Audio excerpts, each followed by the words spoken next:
runs and them having that trouble in the pits, with Stenhouse having that trouble earlier on. If the folks at home didn't see it, Stenhouse had trouble in the pits, really cost them almost an entire lap, and they've never been able to recover from that. Cole Witt was in 10th position, had to hit the pit lane.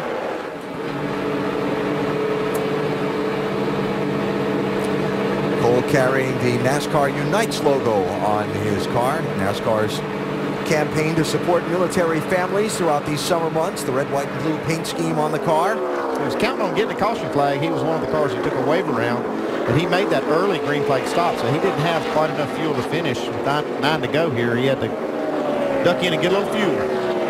This is what we've seen all night. Austin Dillon is out front in control, getting ready to put another lap on Danica Patrick. This would make her 2 laps down. She's in, what, 14th position though, so having a great night. It's a testament to how well Austin's been running tonight, putting the 14th place car 2 laps down. Yeah, I mean, there's only 8 cars on the lead lap. That's how fast that 3 car has been. Glad he's not running that thing tomorrow night in the Cup race. I don't think it'll be too long before we see him in the Cup races though. You know, it's funny, I was doing a radio interview this morning, and I was asked who I thought, on the heels of the Stenhouse announcement, who I thought the next driver to elevate from the Nationwide Series to Sprint Cup full-time would be. I said Austin Dillon. I said for a couple of reasons. One, opportunity. Look, he's on the track for that if he continues to show the ability. Yeah, I know somebody that has some Cup cars. He's got some cars and got a spot for him in the roster. But I said the one thing I need to see from Austin before I'll tell you he's on the way is he needs to win.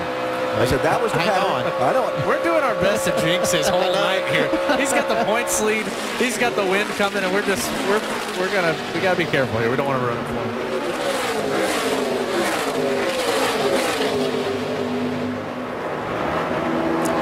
Keep an eye out on the oil pressure. It's around 70. The 50 for sure, yeah. Between 8 and 9. That's not good. I wonder if that's the same batch of engines. They might have had some bad parts or something, but 54 car complaining about his oil pressure. Yeah, I don't think that the different engine suppliers. Yes. Different engine suppliers. Yeah, I don't think they're the same one. The Joe Gibbs cars get their engines for the Nationwide Series from Joe Gibbs Racing still, and 54 Kyle Busch Motorsports does not. What's up, Jamie?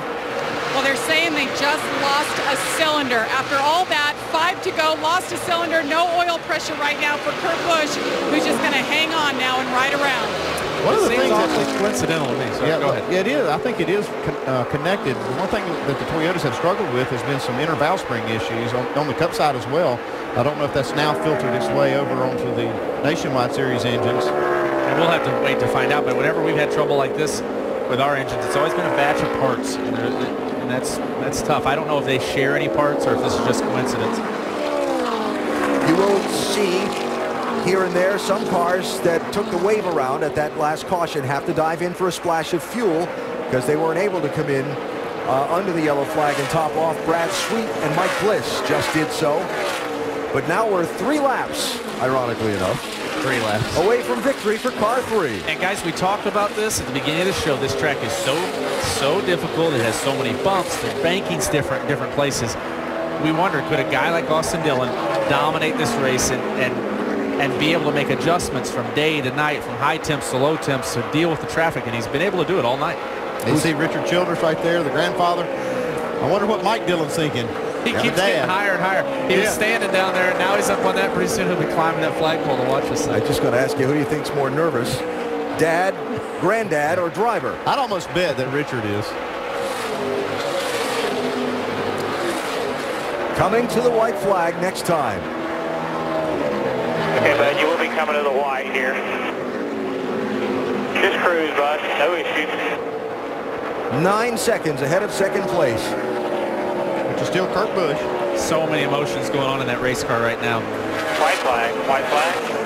Let's just ride behind that 30. Just No ride behind green-white checker to worry about. Final lap for Austin Dillon.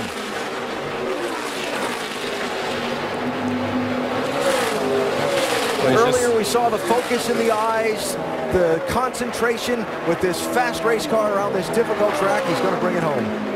Man, he has just done a great job tonight. Got one more corner to navigate. It's never over until it's over. dominant. And the first Nationwide Series win, car 3 to the checkered flag, Austin Dillon is a Nationwide Series race winner. Yeah! That's what I'm talking about, bud. That's what you call dominate. That's the checker, baby! Woo! Yeah!